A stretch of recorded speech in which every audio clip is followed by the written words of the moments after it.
रहीम। आज की हमारी वीडियो अकाउंटिंग इक्वेशन के हवाले से है और प्रॉब्लम नंबर 4 है। तो इसमें कंपनी का नाम है बाबर एंड कंपनी और नीचे लिखेंगे हम सेकंड लाइन में लिखेंगे काउंटिंग इक्वेशन और थर्ड लाइन में लिखेंगे एज ऑन, क्योंकि अब इसमें सवाल में डेट मेंशन नहीं है तो मैंने यहाँ पर डेट की जगह पर डॉट डाल दिया। तो जो डेट होगी वो आपकी यहाँ पर डेट आ जाएगी।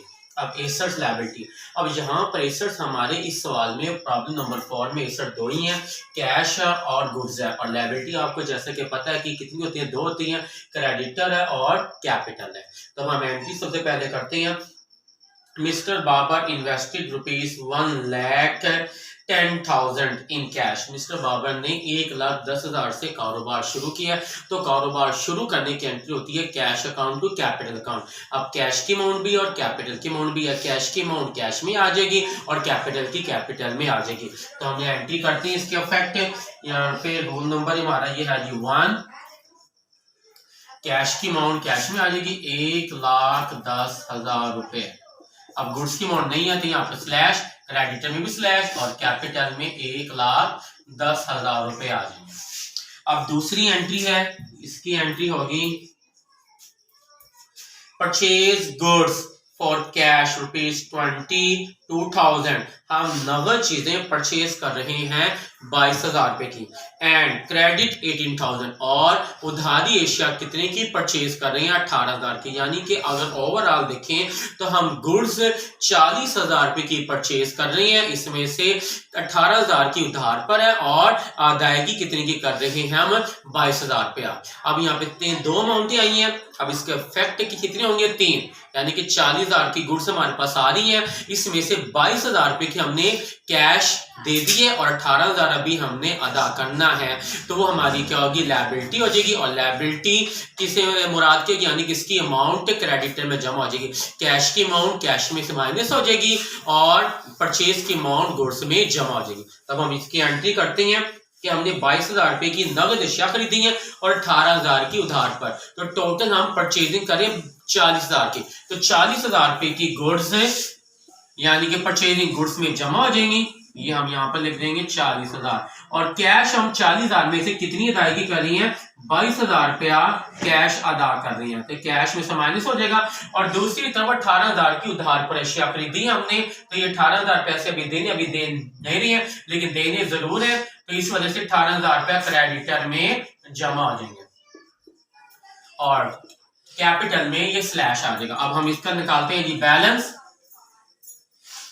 अब हम इसका बैलेंस निकालेंगे कि बैलेंस क्या रह गया, 1,10,000 में से 22,000 को माइनस करें, ये अमाउंट आ जाएगी हमारी 88,000 रुपए।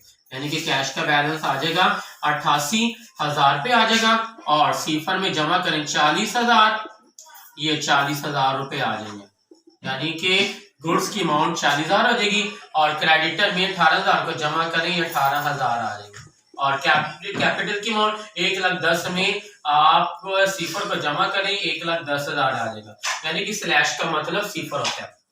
अब देखिए क्रेडिट लायबिलिटी साइड पर अमाउंट है 1,28,000, तो यहाँ भी 1,28,000 होनी चाहिए। तो 40 में 88,000 को जमा करें 1,28,000, यानी कि एसेट्स की अमाउंट बराबर है लायबिलिटी का, लायबिलिटी की अमाउंट है 65 के बराबर। अब हम एंट्री नंबर 3 करेंगे।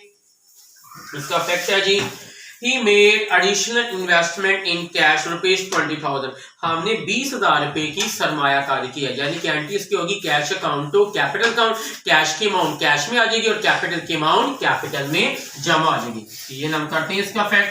कैश की अमाउंट कैश में आ जाएगी 20,000 रुपए जमा, यहाँ पे स्लैश, इधर भी स्लैश, और कैपिटल में अमाउंट ये क्या हो जाएगी, जमा आ जाएगी। क्योंकि आप मजीद कारोबार में कितना पैसा लेकर आ रहे हैं, 20,000 रुपया। तो इसकी एंट्री होती है cash account to capital account. Cash की अमाउंट कैश में जमा हो जाएगी, कैपिटल की कैपिटल में जमा हो जाएगी। अब हम इसका निकालेंगे बैलेंस। बैलेंस हमारा था 88,000 में 20,000 को जमा करें, ये आ जाएगा 1,08,000 और ये 40,000 एज इट आ गया और ये 18,000 भी एज इट आ गया। और 1,10,000 में 20 को जमा करें, 1,30,000 रुपए आ जाएंगे। ठीक, अब हम अगली एंट्री करेंगे, एंट्री नंबर 4। एंट्री नंबर 4 है he purchase refrigerator for personal use.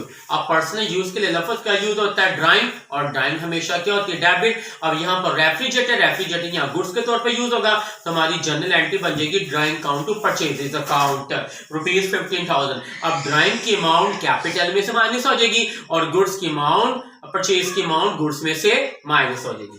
हम करते हैं इसका फैक्ट, यहाँ पे कैश में स्लैश, अब यहाँ पर 15,000 रुपए गुड्स में से माइनस क्रेडिट में स्लैश, और 15,000 रुपए ड्राइंग की अमाउंट कैपिटल में से माइनस हो जाएगी। अब इसका हम बैलेंस निकालेंगे।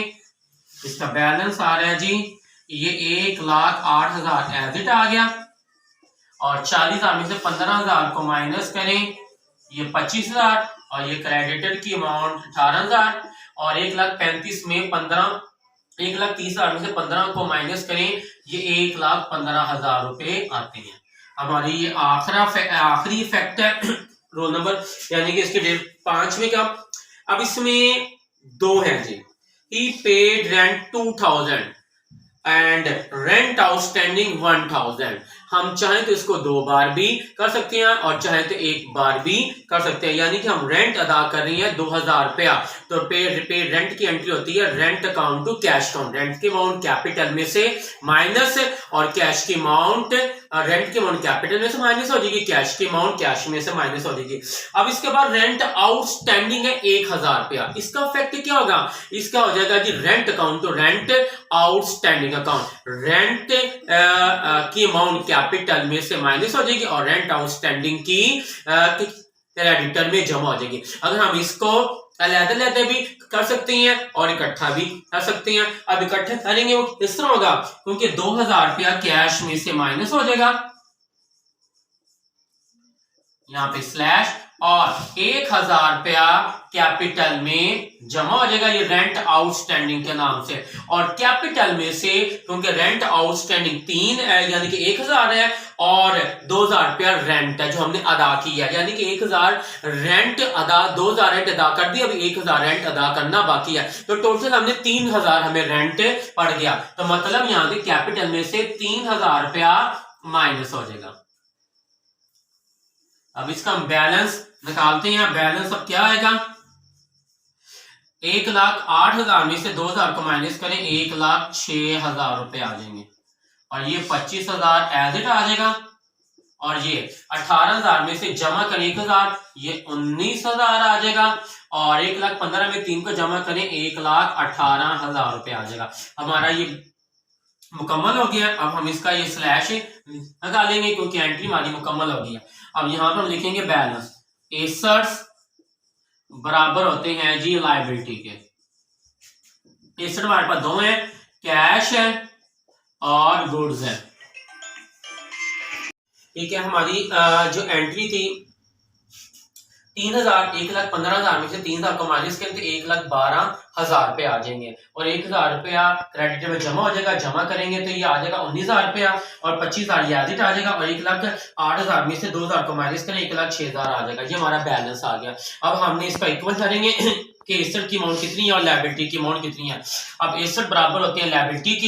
एसेट हमारे पास यहाँ पर इस सवाल में दो हैं, कैश है और गुड्स है। लायबिलिटी में हमारी दो है, क्रेडिटर है और कैपिटल है। अब कैश का बैलेंस हमारा आ रहा है 1,06,000 रुपए आ रहा है, और गुड्स का बैलेंस आ रहा है जी 25,000 रुपए आ रहा है, और क्रेडिटर का बैलेंस है हमारा 19,000 रुपए, और कैपिटल का बैलेंस है जी 1,12,000 रुपए आ रहा है। अब इन दोनों को जमा करें, ये 1,31,000 आ गया लायबिलिटी, और इन दोनों को जमा करें ये भी 1,31,000। अब इस तरह ये हमारा साबित क्या हुआ कि एसेट्स की अमाउंट आ रही 1,31,000 और लायबिलिटी की अमाउंट आ रही 1,31,000। देखिए लायबिलिटी की अमाउंट एसेट की अमाउंट के बराबर है और एसेट की अमाउंट लायबिलिटी के बराबर है, तो इससे साबित क्या हुआ कि हमारा ये आंसर दुरुस्त है।